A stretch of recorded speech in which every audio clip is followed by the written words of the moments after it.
Hello, David. Hi, David. Hello, how you doing? Good. How are you? I'm doing well. Thank you for joining the Hype magazine this morning. Absolutely. Thank you. So what are you here to talk to me about?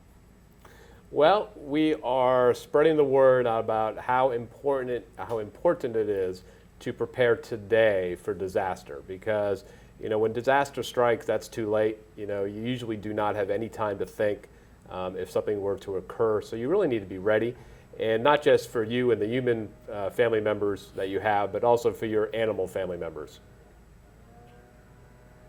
Right. So how should pet owners be prepared in case of an emergency? It's a really good idea to have a pet emergency go kit ready, just like you would have your human family emergency kit ready. So you want to think about a couple, 2 to 3 days worth of bottled water, some of the pet's normal food so that you don't need to become accustomed to something new, a dish or a bowl to feed them out of, their pet's medical record, which is very important, a leash, a harness, or a collar.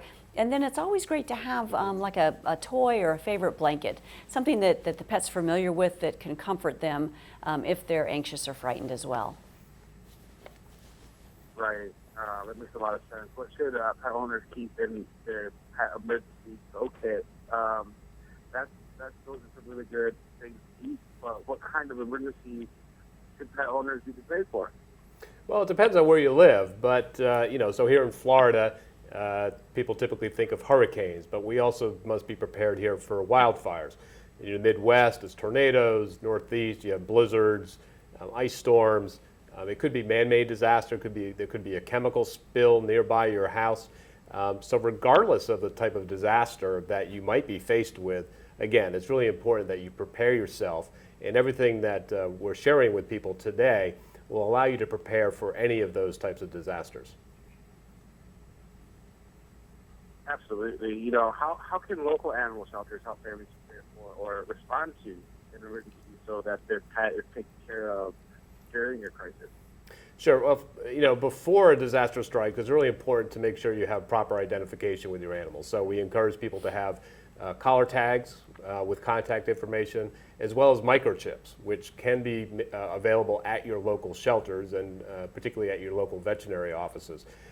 If you are separated from your pets during disaster, the first place to check is with your local shelter. Typically, a lost animal will be brought to your local shelter, so that would be the first place to check for them.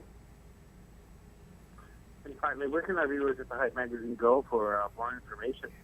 Yeah, for more information, Hills has a great website prepared and available. So hillspet.com/petprepared, and that'll go through all the things that we've talked about today and much more detailed information so that we can make sure that we're taking care of our entire family in the case of any disaster or emergency. Dr. Laurie and Rich, thank you so much for joining the Hype magazine today. Thank you. We Thank you, appreciate David. your time.